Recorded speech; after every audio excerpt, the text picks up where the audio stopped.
사법부 얘기에 앞서서 이게 관계가 되기 때문에 이 얘기를 하는 겁니다. 내란 우두머리 윤석열의 생일이었나 봅니다. 네. 뭐 그건 우리가 알 건 아니고요. 그렇죠. 근데 윤 어게인들이 구치소 앞에서 생일 잔치를 열었어요. 네, 사진만 잠깐 좀 보겠습니다. 이게 굉장히 중요한 얘기이기 때문에 하는 거야. 네. 중요합니다. 잘 들어보세요.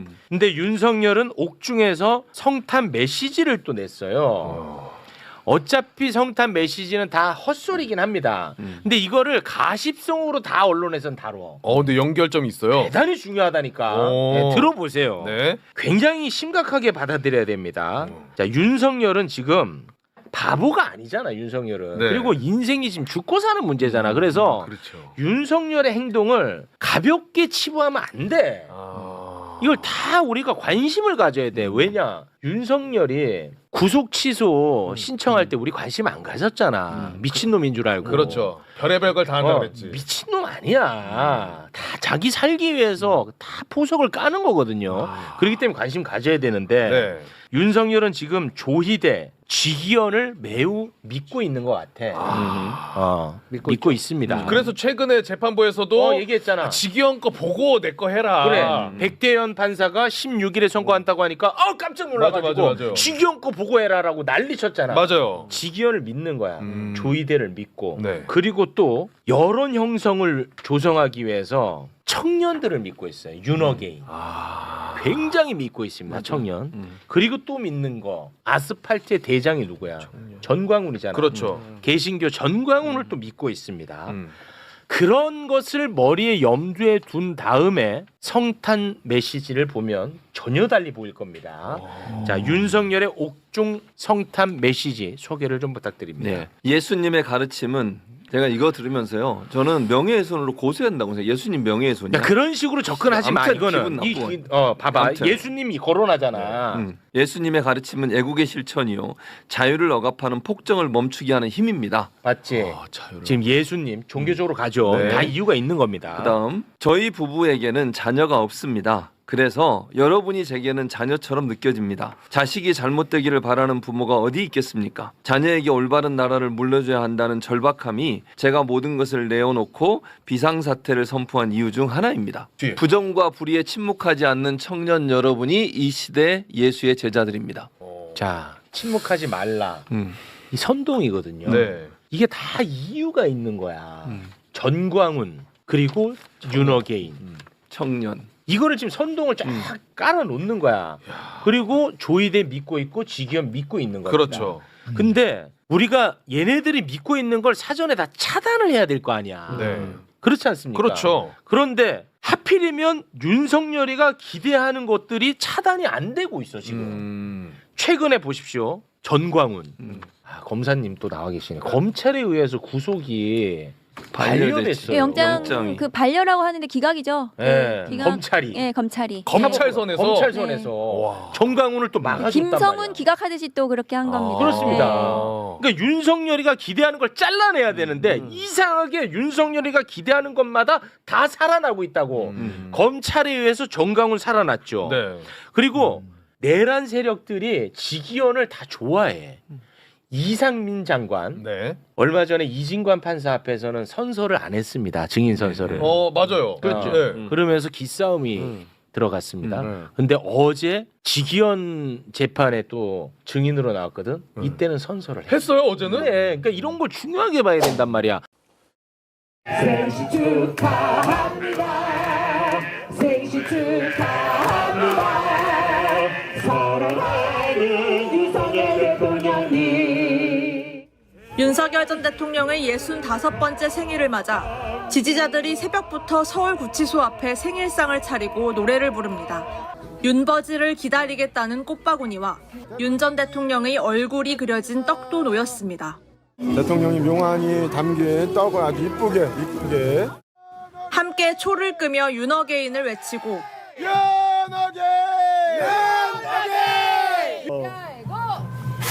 대통령님 건강하세요. 대통령님 사랑합니다. 건강하세요. 준비한 케이크를 나눠 먹습니다. 윤 전 대통령은 접견을 온 변호인단을 통해 청년 여러분께 드리는 성탄 메시지라는 제목의 옥중 편지도 공개했습니다. 윤 전 대통령은 우리 부부에겐 자녀가 없어 청년 여러분이 자녀처럼 느껴진다면서 자녀에게 올바른 나라를 물려줘야 한다는 절박함이 비상사태를 선포한 이유라며 또 한 번 비상계엄 선포를 정당화했습니다. 현재의 고난은 장차 나타날 영광과 비교할 수 없다는 성경 구절도 인용했습니다. 이런 옥중 정치는 올 1월 윤 전 대통령 구속 이후 일관되게 이어지고 있습니다. 지난 추석엔 변호사를 통해 청년 세대의 꿈과 희망을 위해 기도했다고 했고 비상계엄 선포 1년을 맞은 지난 3일에는 민주당의 독재 탓을 하며 국민을 짓밟는 정권의 레드카드를 꺼내달라고도 했습니다. 끊임없이 메시지를 통해 지지자들을 결집시키는 등 현실 정치에 개입하고 있는 겁니다. 민주당은 내란을 세탁하려는 파렴치한 궤변이라며 메시지가 아닌 단죄가 필요할 때라고 비판했고 국민의힘 내부에서도 지방선거를 앞두고 절연을 해도 부족한 마당에 당의 부담만 더하고 있다는 우려가 나왔습니다. JTBC 구민주입니다. 2023년 12월 18일 대통령실 강당에서 경호처 창설 60주년 행사가 열렸습니다. 같은 날 생일이었던 윤석열 대통령도 참석했습니다. 이날 행사에선 경호처 합창단이 윤 대통령의 생일을 축하하는 공연을 펼쳤습니다.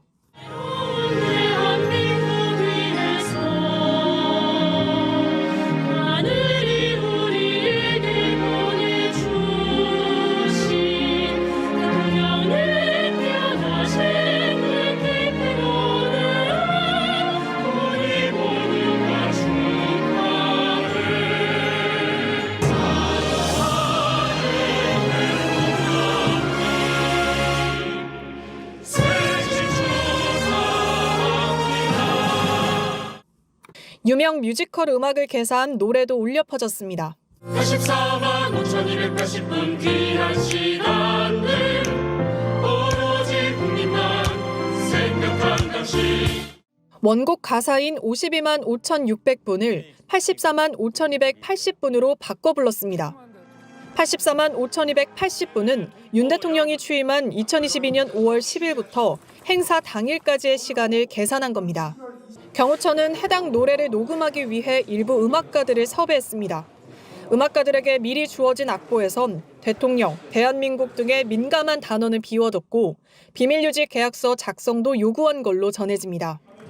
해당 행사는 당시 경호처장이었던 김용현 전 국방부 장관이 주관하고 김성훈 경호처 차장이 기획한 걸로 알려집니다. 경호처는 창설 행사 전엔 경호처 합창단의 별도 합창대회도 개최했던 걸로 파악됐습니다. 한 여권 관계자는 윤 대통령이 합창을 좋아해 경호처에서 준비했던 걸로 안다고 전했습니다. 다만 해당 행사에 윤 대통령이 참석했는지 등은 확인되지 않았습니다.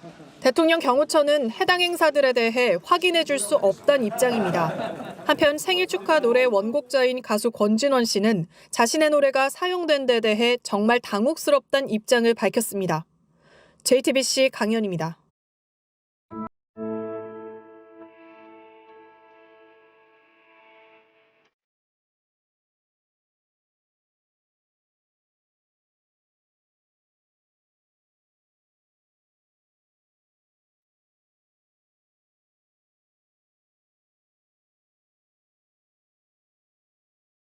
윤 대통령 생일 축하 노래까지 만든 건 사적 유용으로 보시지 않습니까?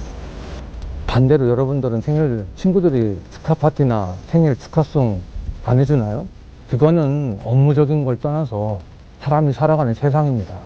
경호처도 참모기관이고 경호기관이고 근접해서 모시는 기관입니다. 우리가 옆에 있는 책상 옆에 앉아있는 동료가 생일에도 그렇게 해주지 않습니까? 시작에는 그럼 세금이 안 들어간 건가요?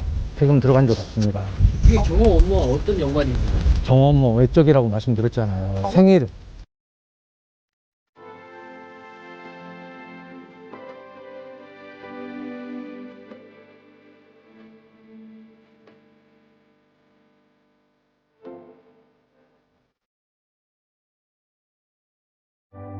영장 집행 막았다는 점 인정하십니까? 저는 정당한 경호임무 수행을 해야 합니다. 그 시간입니다. 법률에 따라 경호임무 수행을 한 겁니다. 무기 사용 지시하신 적 있으십니까? 없습니다. 무기는 경호관들한테 근무 중에 평시에 늘 휴대하는 장비입니다. 영장 집행 과정에서 제지를 위해서 별도의 무기를 추가적으로 휴대하거나 한 적은 없습니다. 오히려 1차 저지선인 정문이 뚫리고 마지막 3차 저지선에서는 저희가 분점요원으로 구성돼서 배치가 돼 있었지만 대통령님께서는 적은 숫자로 저 많은 경찰 인원들을 막아내려면 무력 충돌밖에 없지 않겠느냐, 절대 그래서는 안 된다 말씀드리도록 하겠습니다. 선서 고분이 없습니다. 형사재판에서는. 그래서 모든 분들은 선서를 하셔야 됩니다. 형사소 160조에 의하면은 정당한 사유가 있을 경우에는 선서를 거부할 수 있는 취지로 해석이 되기 때문에 저는 선서하지 않겠습니다. 제가 재판하면서 형사재판에서 선서 거부하는 건 처음 봤습니다. 오늘 선서하고 증언하실 거죠? 네. 예, 그럼 잠깐 오른손 드시고 선서 부탁드리겠습니다. 양심에 따라 숨김과 보탬이 없이 증인 이상입니다. 예, 감사합니다. 와 대박이네. 내란 세력들이 기대는 그 세력이 다 살아 있어요. 와. 그리고 그런 것들에 대해서 기대를 계속 하고 있어요. 네. 난 이런 게 너무 무서운 거야 지금. 그래서 무슨 뭐 예수님 뭐 이런 거에 뭐 명예훼손 이런 얘기도 중요하죠. 근데 나는 그것보다 이런 부분에 대해서 빨리 차단을 해야 된다는 거야. 이 속내를 읽고. 그렇습니다. 네. 지기현이 어제 또 재판하는 모습 보니까 정말 심각합니다. 김용현 측 변호인단을 향해서 네. 꼼짝을 못합니다. 아직도? 예, 그 장면도 잠깐 좀 준비를 했거든요. 네. 함께 보겠습니다. 이런 신문사항이 유도신문에 해당하지 않는다면 재판부께서는 어떤 유도신문에 관한 어떤 기준을 갖고 판단을 하시는 건지에 대해서 아니 제가 또 뭐 변호사님들 말씀을 뭐 토를 다는 건 아니고 이 부분은 공소장 기재에 있는 부분을 물어본 겁니다. 공소장 내용도 확인하지 않은 상태에서 그냥 공소장 당시에 오늘은 왜 또 조용하시나 했다. 서검사가 얼마나 무식한 소리 했냐면요. 알겠습니다. 아유 또 이 변호사님 또 검사가 무식하다라는 표현은 분명히 잘못된 표현이라서 생각합니다. 거기들 사과 요구합니다. 먼저 형사 절차에 대한 기본적인 이해가 없다고 먼저 얘기를 했지 않습니까? 그런 게 같은 표현이라고 생각하지 않습니다. 저는 분명하게 이하선 변호사님께 사과를 요구하니까 문제 없다고 보십니까, 재판장님? 우선은 문제가 심각한데요. 근데 그게 제가 또 감히 존경하는 변호사님들 말씀에 토를 다는 것 같아서 좀 죄송하긴 한데 진짜 판사가 뭐 하는 거예요? 아니 판사님 어떻게 하실 거예요? 진짜 나는 이거 정말 좀 무섭게 느껴집니다. 쟤는 어디서 저렇게 배웠죠? 이해가 안 가네요. 네.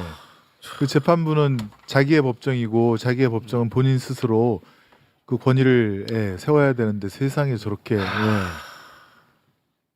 꼼짝을 못 한다니까. 그래서 나는 무서운 거예요. 뭔가 우리가 모르는 그 커넥션이 지금 다 살아있는 것 아닌가 하는 두려움이 있습니다. 그러다 보니까 내란 전담 재판부 이야기가 나온 거 아니겠습니까? 네. 저도 이제 같은 생각이 들었는데 그 전부터 윤석열이 입을 열면 조이대가 다친다. 너도 수사받고 감옥 갈 수 있다라고 하는 그런 그 무건의 위협 협박을 하고 있기 때문에 저렇게 조이대가 꼼짝도 못 하고 있고 계속 그런 어떻게 보면 이제 커버를 치는 거 아니냐. 네. 그런 생각이 안 들 수가 없습니다. 그렇습니다. 그래서 대법원이 천대엽 등 국회에 나와갖고 내란을 내란이라고 말을 못해요. 하지만 민주당이 절차에 의해서 내란 전담 재판부 설치를 하려고 하면 그거는 위헌이라고 너무 분명한 단어를 씁니다. 네.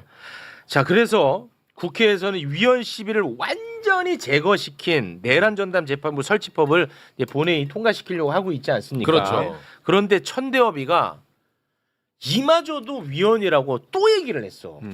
그 지금 완전 다 제거시켜갖고 네.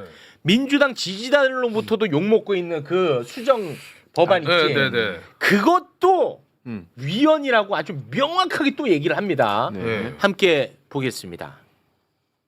내란 재판부 수정안이라고 하는 것이 이제 저희들이 간과할 수 없는 여러 가지 문제점이 있다고 보았습니다. 수정안에 따르면은 1차로 이제 일부 판사들이 이제 그 판사를 지정하고 2차로 최종적으로 대법원장이 지정하도록 되어 있는데 이건 이제 역사를 거꾸로 가서 이제 대법원장이 이제 그 재판할 판사를 정한다는 것이기 때문에 우리 사법 역사에 비추어서 후퇴라고 볼 수밖에 없습니다. 상호분담이라든지 사건 배당은 사법행정의 핵심이라고 되어 있습니다. 이것이 이제 입법부에서 대체해버리는 셈이 되니까 이 부분에 대한 위헌 논란도 여전히 수반될 수밖에 없다는 점을 말씀드리고 그 지난번에 전법대 결의에서도 그 내란 재판부법에 대해서는 그것이 이제 위헌 소지가 있다 그리고 우려가 크다라는 말씀을 하지 않았습니까? 저봐 위원 계속 저렇게 얘기합니다. 스트레스가 확 올라오네. 진짜 스트레스 많이 받죠. 네. 그러니까 지금 국회에서 통과시키는 것은 그 무조건 위헌이야. 그러면서 자기들이 방법을 제시합니다. 네. 좋은 방법이 있다면서. 네. 그래서 대법원이 대법관 회의를 열어요. 그래서 긴급 안건을 통과시켰는데 그게 뭐냐? 국가적 중요 사건 전담 재판부 설치에 관한 예규를 만들었어 자기들끼리. 그래서 그걸 통과시켰어. 그러니까 언론에서 야 그래 이제 국회에서 하지 마라. 이 사람들이 나서서 하지 않느냐라고 한단 말이야. 네. 그래서 봤지 내용을. 예규 내용을. 어떻게 하겠다는 건지 한번 좀 네. 보겠습니다. 일단은 비교를 좀 해드릴게요. 네. 현행은 1심 선고가 끝나면 이제 내란 사건이 서울 고법에 올라올 거 아닙니까? 네. 그럼 지금 이대로 하면은 그냥 무작위 방식으로 배당을 할 거예요. 현행으로. 근데 그렇죠. 이제 대법이 나섰잖아. 네. 그 예규가 이겁니다. 1심 선고가 끝난 내란 사건이 서울 고법에 올라오면 무작위 방식으로 배당한다. 이 재판부를 전담 재판부로 뭐야? 본다. 뭐가 다른데? 똑같은 거에다가 거야. 전담 재판부라고 부르겠다만 추가한 거야? 그것만 추가한 거야. 새로 나는 뭘 만든 줄 알았는데 그게 아니고 똑같아 내용이. 똑같아요. 와. 내용이 지금 하는 거랑 그냥 내란 전담 재판부 이름을 붙이는 거랑 그것만 달라지는 겁니다. 그러면은 그러면서 조금 이제 뭐 판사들 추가하겠다라는 얘기는 하지. 야, 이거 말장난이었는데. 어떻게 보십니까 전문가분들은? 와. 그러니까 법사위에서 내란 전담 재판부법을 통과시킬 때 그때 굉장히 많은 고민을 하고 논의 속에서 통과를 시켰습니다. 그런데 그 위헌 논란을 만들었죠. 그래서 지금 그 대법원 에서 계속해서 어떻게 만들어도 다 위헌이라고 맞습니다. 할 수밖에 없는 거예요. 그래서 그러네. 끝이 안 나는 거예요. 끝이 안 나. 이 위헌 시비 자체가. 네. 그래서 저희 법사위원들은 그럴 바에는 이 똑같다. 그러니까 1심 선고 이후에 고법 항소심에서부터 하게 되는데 항소심 가서 이 법에 따라서 할 때 또 위헌이라고 하면서 재판이 정지되니 많이 뭐 수계를 풀어주니 많이 또 그럴 거라면 이 법을 하지 말고 차라리 진짜로 법원 개혁을 하자. 법 왜곡죄, 사법행정처 폐지, 그 다음에 뭐 그 여러 가지 사법 개혁안 재판 소원. 네. 오히려 사법 개혁을 제대로 하고 내란 전담 재판부법은 끝없는 이 위헌 시비 속에서 어떻게 해도 그 문제를 일으킬 수밖에 없기 때문에 법사위원들은 사실은 지금 그런 입장이에요. 지금 김용민 의원님도 그렇게 얘기를 하시고 그 항소심에서부터 한다고 해도 이 대법원의 예규를 저렇게 만들어가지고 자기들끼리 하겠다고 하면서 법은 위헌이라고 또 할 거거든요.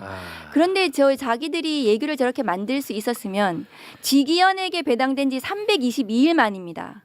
왜 322일 동안 왜 안 하고 이제 와서 하는 것입니까?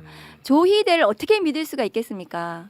그래서 대법원이 이 내란 재판을 바라보는 관점 자체가 매우 잘못되었다. 그런 생각은 듭니다. 대박이네 이거. 진짜 대박이지. 그러니까 그래놓고 요거 하나만 참 더 말씀드릴게요. 진짜 열받지. 예규를 만들어갖고 똑같이 한다는 거야. 이름만 딱 하나 그러니까. 붙여준다는 거야. 그럼에도 불구하고 지금 민주당에서는 내란 전담 재판 설치법을 통과시키겠다고 이야기를 하니까 이제 법원행정처가 선동을 합니다. 법원들을 향해서 저거 통과되면 요거 헌재로 무조건 갖고 가야 된다라고 가이드라인을 줍니다. 그거 한번 소개해 주시죠. 네.